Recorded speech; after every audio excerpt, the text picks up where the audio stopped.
Thanks. Is that a question, Brian? Yes. Thank you very much. I'm always trying to mix it up between sovereign and corporates. And with this esteemed panel, I want to ask you a pretty direct question, which is, if you're a government, and I know, Hooman, you've done many of these through our discussions with different governments, if you're looking at doing a government sukuk, what are the issues that are being raised by other governments around the world in terms of why should we do this? Why should we not do it? And I think that thinking would really benefit the audience, and it could be, time, money, effort, cost, and the same thing from a corporate perspective. When they're looking at this, and they're saying, Hooman, why don't we just do a normal corporate deal? Why are we doing this? It's cheaper. Why do we need to do this? If you could bring that out from the issuer's perspective, and I think that would be very helpful to the audience to understand it from both sides of sovereign and corporate. Well, Majid? Well, in response to your question with regard to sovereign, for example, we come into two aspects. One is the jurisdictional requirements, and the second is the tax requirements. And in governments such as, say, the UK or France or Italy, or who want to do a sukuk, they have to change their laws to accommodate the structures of the sukuks. And also the tax implications come in because, for instance, a lot of the Islamic investors or the Gulf region investors do not have any tax issues back home. So then for them to invest, they want to have an issue where tax is not an issue, so to speak. So in that respect, those are the main considerations. I mean, the UK government has been contemplating this idea for some time. I was engaged with the authorities about two and a half years ago on the idea of doing an Olympic sukuk, because they're developing this 2012 Olympics, and the area where the Olympics site is based is reasonably, one can say, a high concentration of Muslims. And we suggested that they're going to create the Olympic village and so forth, and we addressed banks, we addressed the authorities, that the idea was to create, for example, the village on a sukuk basis, and then that could then be turned on by the banks to provide the funding for home finance for Muslims who were living in that area who are currently renting.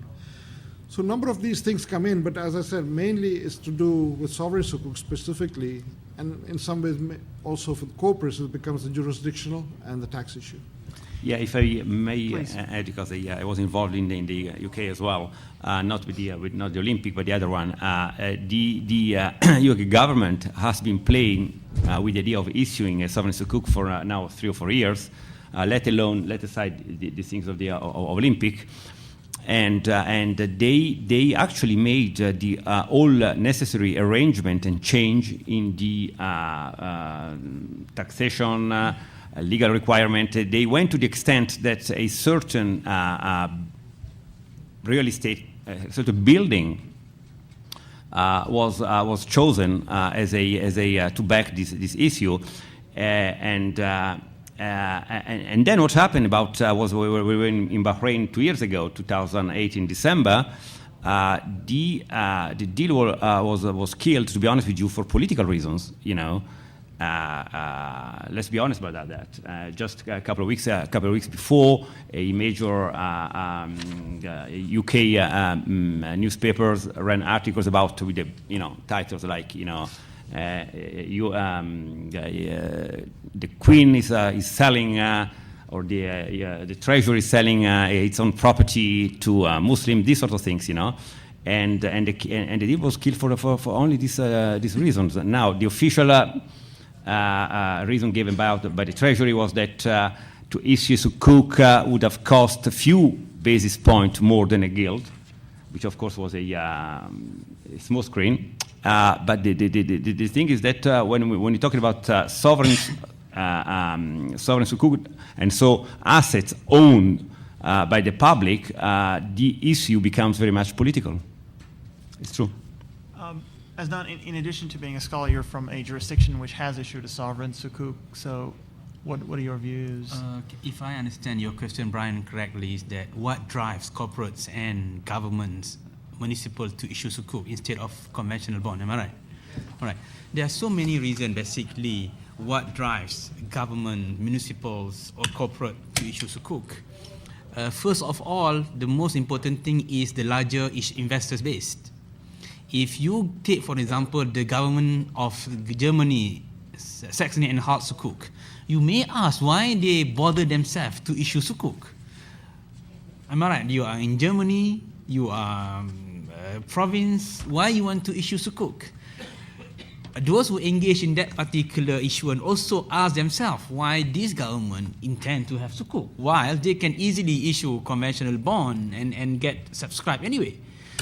There are so many reasons for this kind of government, municipal, and government-related body to issue Sukuk. The first one is that, when I said the larger base of investors, when you issue Sukuk, say for example the Germany, Saxony-Anhalt Sukuk, when you issue Sukuk in that sense, your Sukuk can be subscribed by conventional as well as by Islamic investors.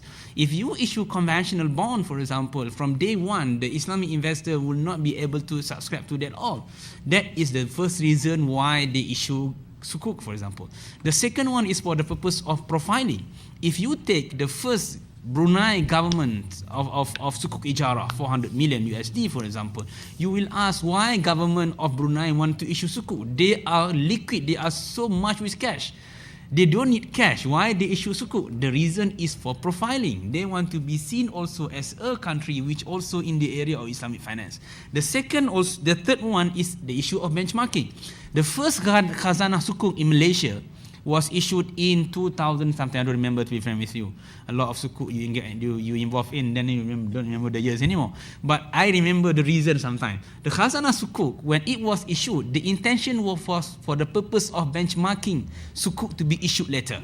So there is no issue of cash, there is no issue of profiling. Malaysia is known to be Islamic countries already, but the reason why they come in for the purpose of benchmarking.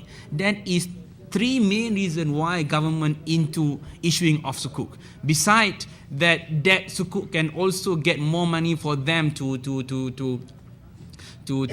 be in development and so forth and so on. In Malaysia, we have another reason compared to conventional. When you issue Sukuk, what you get is that you get a cheaper source of financing compared to conventional, because in Malaysia, in some countries, in UK, in some other part of the world, they have what they call level playing fields. They call tax neutrality. When you do Islamic, you do conventional, you are taxed the same. In Malaysia, besides tax neutrality, we have tax incentives. When you do Sukuk and you are subscribing to certain type of Sukuk, your tax is lower than the conventional bond, even for that particular situation. So that is the reason why government, why municipal, and why sovereign want to issue Sukuk. Corporate also, they have the same line, a wider base of investors for that particular situation. So the possibility of your Sukuk be subscribed is higher if you compare to conventional. The underwriter also will be very happy. Because why? Because the possibility of Sukuk being subscribed higher, and their risk of have to underwrite what remaining is also lower. Thank you. Yeah, let me, if I can add one thing on profiling, sharing a very quick story with you. There is a very small state inside mainland Italy called San Marino, maybe unknown to you, but it actually is a independent state. A very tiny one, about 25,000 people, I think, but it's absolutely an independent state, having a place in the United States and everywhere else. Totally unknown. It's a quietly, rich state, and they're not running a deficit or any sort of debt, public debt, these sort of things. But they are totally unknown in the anywhere in the world, in the markets, and they were playing with the idea of issuing a Sukuk, just for the second reason that you mentioned, just to profile themselves and to open up markets for their trades with the GCC countries. Yeah. Can I add That's interesting something story. more before Please we do. move on to the next thing? What Dr. Adnan said is very, very correct, in the sense that a lot of the Islamic banks tend to have a lot of liquidity, and they don't have enough product to park it. And that's why the Sukuks are very, very attractive to them. And in the whole, most Islamic banks tend to buy the Sukuks and hold them to maturity because they don't trade them for the simple reason if they trade, what else have they got to put the money in?